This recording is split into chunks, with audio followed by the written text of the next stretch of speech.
আজ আমি বিদেশে চাকরি পেয়েছি। সবাই অভিনন্দন জানাচ্ছে, কেউ ফোনে, কেউ বা মেসেজে, কিন্তু কেউই সে মানুষটার কথা উল্লেখ করছে না যাকে ছাড়া এই উপলব্ধিটা আমি স্বপ্নেও কল্পনা করতে পারিনি। সে আর কেউ নয়, আমার বাবা, যার আঙুল ধরে আমার জীবনে সেই পথ চলা শুরু।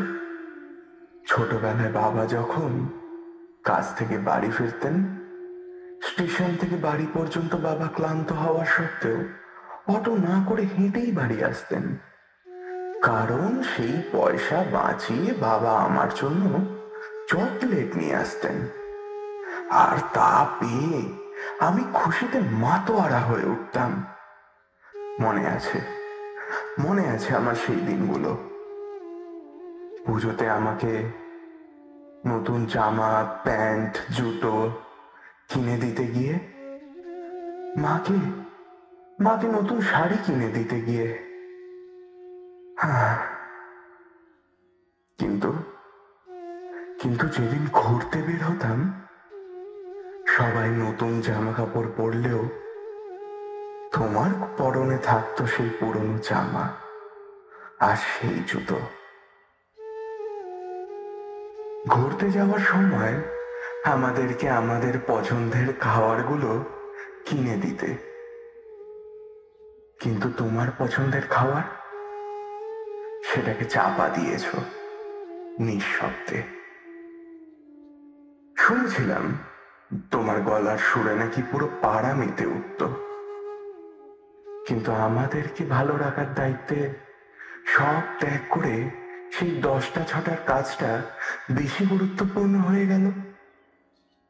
আমার আজও মনে আছে, 12-এর পরীক্ষার রেজাল্টের পর নতুন কলেজে ভর্তি হতে কিছু টাকা কম পড়েছিল।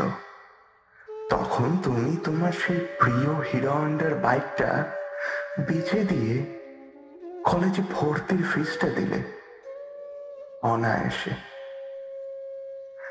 ইন্টারভিউতে যাওয়ার মতো জুতো ছিল না,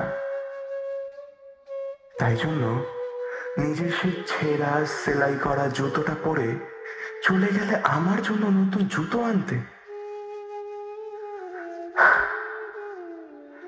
আজও আসার আগে আমার পকেটে খুঁজে দিলে নিজের অর্ধেক বেতন, বললে, নতুন শহর, নতুন চাকরি, মায়না পেতে এখনো অনেক অনেক দেরি, অন্তত তো একটা মাস, আরো লাগলে জানাস। জানি না এবার কিভাবে পুরো মাসটা চালাবে। তাহলে তাহলে আমার সফলতার পিছনে কি শুধু আমি দায়ী? না, আমার বাবাও তো দায়ী, যে নিজের জীবনের সর্বস্ব ত্যাগ করে আমাদের খুশিকে রেখেছে সবার আগে। নিজের জীবনের খুশি, স্বপ্ন, এগুলোকে চাপা দিয়েছে আমাদের খুশির তলায়। হাজার রকম ত্যাগ স্বীকার করে লুকিয়ে রাখে সহস্র ভালোবাসা। পৃথিবীর সকল বাবাদের প্রতি রইল শ্রদ্ধা আর ভালোবাসা এবং প্রণাম।